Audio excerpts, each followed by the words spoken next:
Everyone's asking the same question about AI right now. Is it a bubble? Wrong question. Here's the better one. You pay OpenAI $20 a month.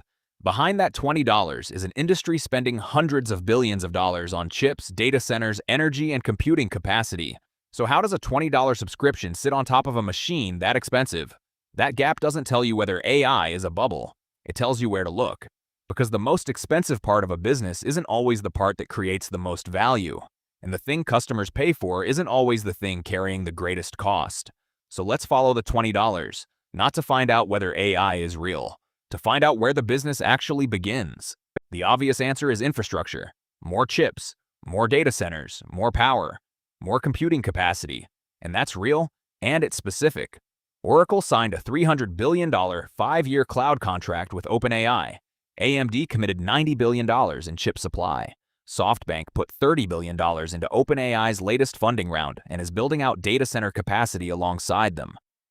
And just this month, NVIDIA agreed to guarantee up to $105 billion for OpenAI's newest data center campus in Ohio, which sounds enormous, until you learn it's actually $145 billion lower than the guarantee NVIDIA had reportedly been considering. Fortune reported the pullback as a signal of growing concern about artificial demand. Investors asking whether some of this spending is propping itself up rather than responding to real usage. Even at the reduced number, OpenAI's total infrastructure commitments now run past $1 trillion. And against all of that spending, OpenAI's own revenue, the money actually coming in, crossed $40 billion a year as of last week. $1 trillion in commitments, $40 billion in revenue. That gap is what this video is actually about.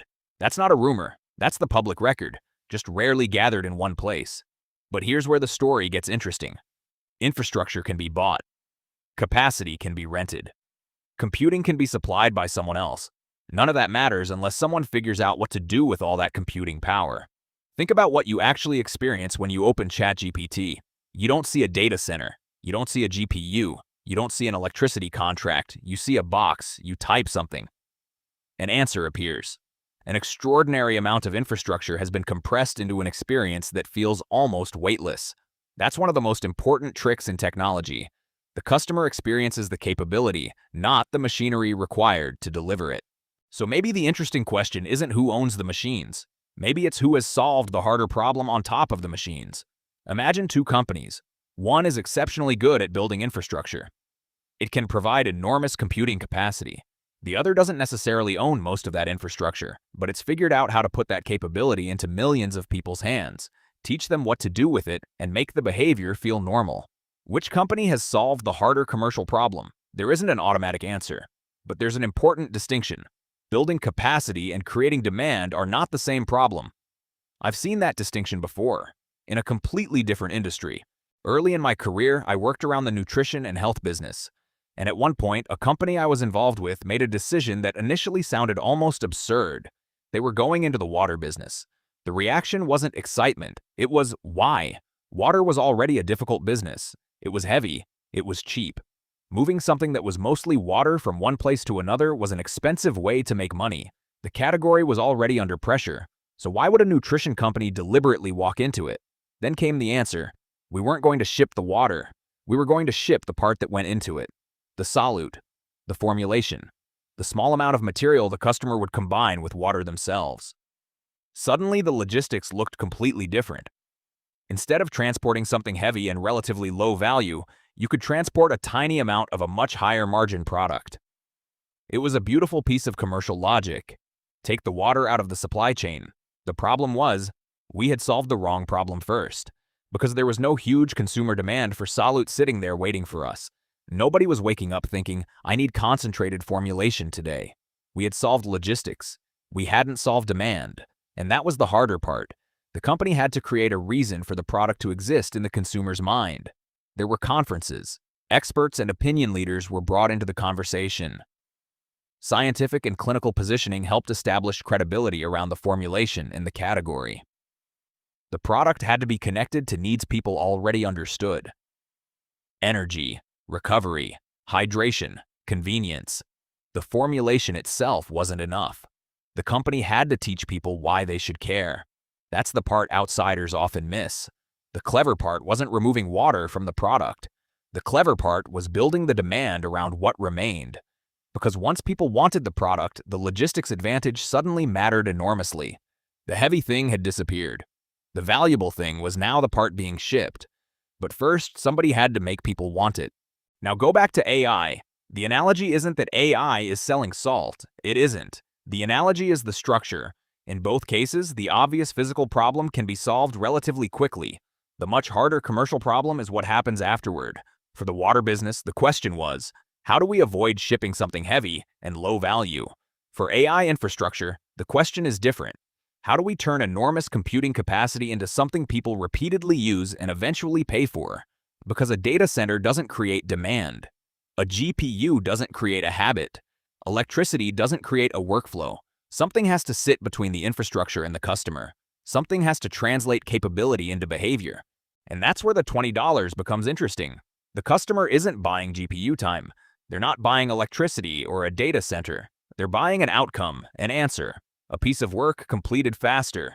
A task that used to take an hour now taking 5 minutes. The $20 is therefore not the entire business. It's the front door. You start with a question, then you use it more often, then it becomes a habit, then part of a workflow. And eventually the relationship can become much larger.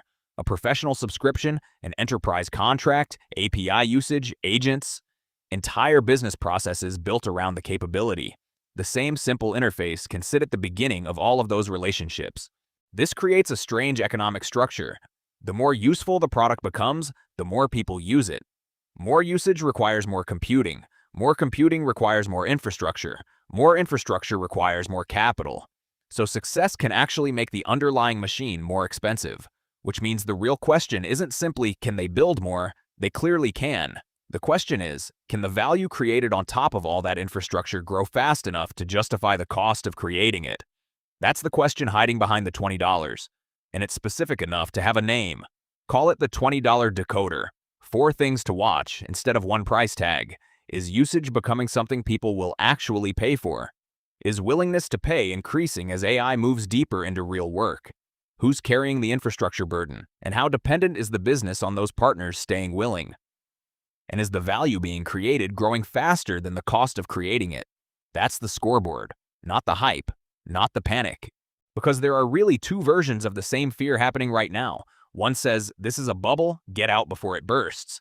The other says, AI is changing everything. Use every tool immediately or get left behind. They sound like opposites. They're actually the same mistake, both asking you to react to the market before understanding the mechanism. This channel has a name for that mistake, the fork check. Name what you're actually feeling before you decide anything. Then ask, are you about to overcome that feeling or surrender to it? Surrendering here looks like panic selling out of bubble fear or panic adopting out of missing out fear. Overcoming looks like the 4 questions you just heard, applied to your own decision. Not, does the whole industry win, but does this specific value apply to what I do? The thing that looks expensive isn't always the thing that's hardest to build. The thing that looks like infrastructure isn't always the moat. And the thing the customer pays for isn't always the thing carrying the greatest cost. Sometimes the obvious problem gets solved first, then the real business begins. So the next time you see a headline about another massive AI infrastructure deal, don't just ask how much money is being spent. Follow the trail. What is all that infrastructure making possible?